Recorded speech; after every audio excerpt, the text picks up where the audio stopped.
Hello दोस्तों, स्वागत है आप सबका आपके अपने चैनल जीवन अर्थ।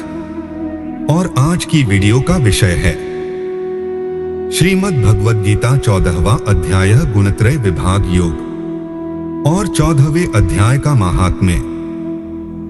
और प्लीज आप वीडियो को लाइक, शेयर और चैनल को सब्सक्राइब जरूर करें ताकि हम आपके लिए नई नई ज्ञान की अनमोल सुविचार वाली वीडियो बनाते रहे। धन्यवाद। 14वां अध्याय गुणत्रय विभाग योग। 13वें अध्याय में क्षेत्र और क्षेत्रज्ञ के लक्षण बताकर उन दोनों के ज्ञान को ही ज्ञान कहा और क्षेत्र का स्वरूप, स्वभाव, विकार तथा उसके तत्वों की उत्पत्ति का क्रम आदि बताया। प्रकृति पुरुष के प्रकरण का आरंभ करके तीनों गुणों की प्रकृति से होने वाले कहे तथा यह बात भी बताई कि पुरुष का फिर से अच्छी या अधम योनियों में जन्म पाने का कारण गुणों का संग ही है। अब उस सत्व, रज और तम इन तीनों गुणों के संग से किस योनि में जन्म होता है, गुणों से छूटने का उपाय कौन सा है, गुणों से छूटे हुए पुरुष का लक्षण तथा आचरण कैसा होता है, इन सब बातों को जानने की स्वाभाविक ही इच्छा होती है। इसलिए उस विषय को स्पष्ट करने के लिए 14वें अध्याय का आरंभ करते हैं। 13वें अध्याय में वर्णन किए गए ज्ञान को ज्यादा स्पष्टता पूर्वक समझाने के लिए भगवान श्री कृष्ण 14वें अध्याय के पहले 2 श्लोक में ज्ञान का महत्व बताकर फिर से उसका वर्णन करते हैं। अथ चतुर्दशोऽध्यायः। श्री भगवान उवाच परं भूयः प्रवक्ष्यामि ज्ञानाना ज्ञानमुत्तमम् यज्ञात्वा मुनयः सर्वे परां सिद्धिमितो गता है। श्री भगवान बोले हैं, ज्ञानों में भी अति उत्तम उस परम ज्ञान को मैं फिर कहूंगा जिसको जानकर सब मुनिजन इस संसार से मुक्त होकर परम सिद्धि को प्राप्त हो गए हैं।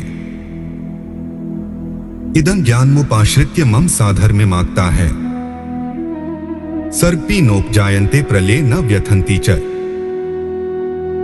इस ज्ञान को आश्रय करके अर्थात धारण करके मेरे स्वरूप को प्राप्त हुए पुरुष सृष्टि के आदि में पुनः उत्पन्न नहीं होते और प्रलय काल में भी व्याकुल नहीं होते। मम योनिर्महद् ब्रह्म तस्मिन् गर्भं दधाम्यहे संभवः सर्वभूतानां ततो भवति भारत। हे अर्जुन, मेरी महत ब्रह्मरूप मूल प्रकृति संपूर्ण भूतों की योनि है अर्थात गर्भाधान का स्थान है और मैं उस योनि में चेतन समुदाय रूप को स्थापन करता हूँ। उस जड़ चेतन के संयोग से सब भूतों की उत्पत्ति होती है। सर्वयोनिषु कौन्तेय मूर्तयः संभवन्ति याः तासां ब्रह्मा महद्योनिर्ह बीज प्रदः पिता। हे अर्जुन, नाना प्रकार की सब योनियों में जितनी मूर्तियां अर्थात शरीरधारी प्राणी उत्पन्न होते हैं, प्रकृति तो उन सब की गर्भ धारण करने वाली माता है और मैं बीज का स्थापन करने वाला पिता हूँ। सत्व रजस्तम इति गुणाः प्रकृति संभवा है निबध्नन्ति महाबाहो देहे देहिनम व्ययम्। हे अर्जुन, सत्वगुण, रजोगुण और तमोगुण ये प्रकृति से उत्पन्न तीनों गुण अविनाशी जीवात्मा को शरीर में बांधते हैं।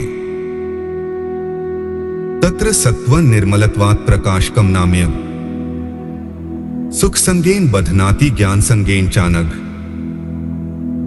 हे निष्पाप, उन तीनों गुणों में सत्वगुण तो निर्मल होने के कारण प्रकाश करने वाला, जीवन, अर्थ और विकार रहित है। वह सुख के संबंध से और ज्ञान के संबंध से अर्थात अभिमान से बांधता है।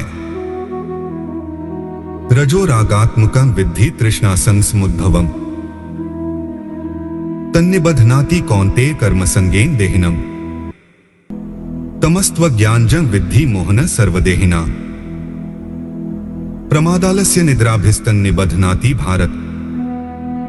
हे अर्जुन, राग रूप रजोगुण को कामना और आसक्ति से उत्पन्न जा, वह इस जीवात्मा को कर्मों के और उनके फल के संबंध से बांधता है। सब देहाभिमानियों को मोहित करने वाले तमोगुण को तो अज्ञान से उत्पन्न जा, वह इस जीवात्मा को प्रमाद, आलस्य और निद्रा के द्वारा बांधता है। सत्वं सुखे संजयति रजः कर्मणि भारत, ज्ञानमावृत्य तु तमः प्रमादे संजयत्युत। हे अर्जुन, सत्वगुण सुख में लगाता है और रजोगुण कर्म में तथा तमोगुण तो ज्ञान को ढककर प्रमाद में लगाता है। रजस्तमश्चाभिभूय सत्वं भवति भारत, रजः सत्वं तमश्चैव तमः सत्व रजस्तथा। हे अर्जुन, रजोगुण और तमोगुण को दबाकर सत्वगुण, सत्वगुण और तमोगुण को दबाकर रजोगुण, वैसे ही सत्वगुण और रजोगुण को दबाकर तमोगुण होता है, अर्थात बढ़ता है। सर्वद्वारेषु देहस्मिन् प्रकाश उपजायते, ज्ञान यदा तदा विद्याद् विवृद्धः सत्वमित्युक्तः। जिस समय इस देह में तथा अंतःकरण और इंद्रियों में चेतनता और विवेक शक्ति उत्पन्न होती है, उस समय ऐसा जानना चाहिए सत्वगुण बढ़ा है। लोभ प्रवृत्तिरारंभ कर्मणां शमः स्पृहा, रजसेतानि जायन्ते विवृद्धे भरतर्षभ। हे अर्जुन, रजोगुण के बढ़ने पर लोभ, प्रवृत्ति, स्वार्थ बुद्धि से कर्मों का सकाम भाव से आरंभ, अशांति और विषय भोगों की लालसा, ये सब उत्पन्न होते हैं। अप्रकाशो प्रवृत्तिश्च प्रमादो मोह एव च, तमसेतानि जायन्ते विवृद्धे कुरु नंदन। हे अर्जुन, तमोगुण के बढ़ने पर अंतःकरण व इंद्रियों में अप्रकाश, कर्तव्य कर्मों में अप्रवृत्ति और प्रमाद अर्थात व्यर्थ चेष्टा और निद्रादि अंतःकरण की मोहिनी वृत्तियां, ये सभी उत्पन्न होते हैं। यदा सत्वे प्रवृद्धे तु प्रलय याति देहभृत, तदोत्तमविदा लोकान मलान प्रतिपद्यते। जब यह मनुष्य सत्वगुण की वृद्धि में मृत्यु को प्राप्त होता है, तब तो उत्तम कर्म करने वालों के निर्मल दिव्य स्वर्ग आदि लोकों को प्राप्त होता है। रजसी प्रलयं गत्वा कर्मसंगिषु जायते, तथा प्रलीनस्तमसी मूढ़योनिषु जायते। रजोगुण के बढ़ने पर मृत्यु को प्राप्त होकर कर्मों की आसक्ति वाले मनुष्य में उत्पन्न होता है, तथा तमोगुण के बढ़ने पर मरा हुआ मनुष्य कीट, पशु आदि मूढ़ योनियों में उत्पन्न होता है। कर्मणः सुकृतस्याहुः सात्विकं निर्मलं फलम्, रजसस्तु फलं दुःखमज्ञानं तमसः फलम्। श्रेष्ठ कर्म का तो सात्विक अर्थात सुख, ज्ञान और वैराग्यादि निर्मल फल कहा है। राजस कर्म का फल दुःख तथा तामस कर्म का फल अज्ञान कहा है। सत्वात् संजायते ज्ञान रजसो लोभ एव च, प्रमामोह तमसो भवतो ज्ञानमेव च। सत्वगुण से ज्ञान उत्पन्न होता है और रजोगुण से निःसंदेह लोभ तथा तमोगुण से प्रमाद और मोह उत्पन्न होते हैं और अज्ञान भी होता है। ऊर्ध्वं गच्छन्ति सत्वस्था मध्ये तिष्ठन्ति राजसाः, जघन्य गुणवृत्तिस्था अधो गच्छन्ति तामसाः। सत्वगुण में स्थित पुरुष स्वर्ग आदि उच्च लोकों को जाते हैं, रजोगुण में स्थित राजस पुरुष मध्य में अर्थात मनुष्य लोक में ही रहते हैं और तमोगुण के कार्य रूप निद्रा, प्रमाद और आलस्यादि में स्थित तामस पुरुष अधोगति को अर्थात कीट, पशु आदि नीच योनियों को तथा नरकों को प्राप्त होते हैं। नान्य गुणेभ्यः कर्तारं यदा द्रष्टानुपश्यति, गुणेभ्यश्च परं वेत्ति मद्भावं सोऽधिगच्छति। जिस समय दृष्टा तीनों गुणों के अतिरिक्त अन्य किसी को करता नहीं देखता और तीनों गुणों से अत्यंत परे सच्चिदानंद घन स्वरूप मुझ परमात्मा को तत्व से जानता है, उस समय वह मेरे स्वरूप को प्राप्त होता है। गुणाने तान्तीत्य त्रीन देहि देहस्मुद्भवान्, जन्म मृत्यु जीवन अर्थ राधो खैर विमुक्तो मृतमश्नुते। यह शरीर की उत्पत्ति के कारण रूप इन तीनों गुणों को उल्लंघन करके जन्म, मृत्यु, वृद्धावस्था और सब प्रकार के दुखों से मुक्त हुआ परमानंद को प्राप्त होता है। अर्जुन उवाच कैर्लिगैस्त्रीन गुणाने तान्ति तो भवति प्रभो, किमाचारः कथा चैतांस्त्रीन् गुणान्ति वर्तते। अर्जुन बोले हैं, इन तीनों गुणों से अतीत पुरुष किन किन लक्षणों से युक्त होता है और किस प्रकार के आचरणों वाला होता है, तथा हे प्रभु, मनुष्य किस उपाय से इन तीनों गुणों से अतीत होता है। श्री भगवान उवाच, प्रकाशं च प्रवृत्तिं च मोहमेव च पांडव, न द्वेष्टि संप्रवृत्तानि न निवृत्तानि कांक्षति। उदासीन वदासीनो गुणैर्यो न विचाल्यते, गुणा वर्तन्त इत्ये योग तिष्ठति नेङ्गते। समदुःख सुखः स्वस्थः समलोष्टाश्म कांचनः, तुल्य प्रिया प्रियो धीरस्तुल्य निंदात्म संस्तुति। मानापमानयोस्तुल्यस्तुल्यो मित्रारिपक्षयोः, सर्वारंभ परित्यागी गुणातीतः स उच्यते।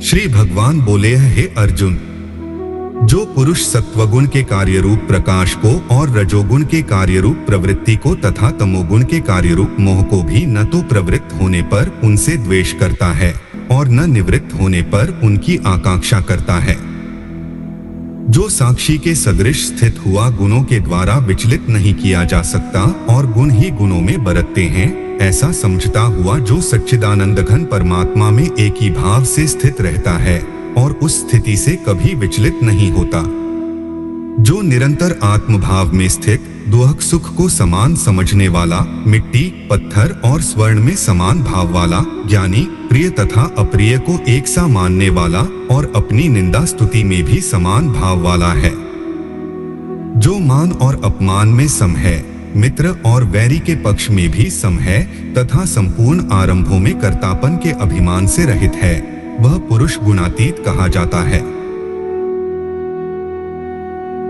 मां च योग्यभिचारेण भक्ति योगने सेवते, स गुणान समतीत्यैतान ब्रह्म भूयाय कल्पते। और जो पुरुष अव्यभिचारी भक्ति योग के द्वारा मुझको निरंतर भजता है, वह भी इन तीनों गुणों को भली भांति लांघकर सच्चिदानंद घन ब्रह्मा को प्राप्त होने के लिए योग्य बन जाता है।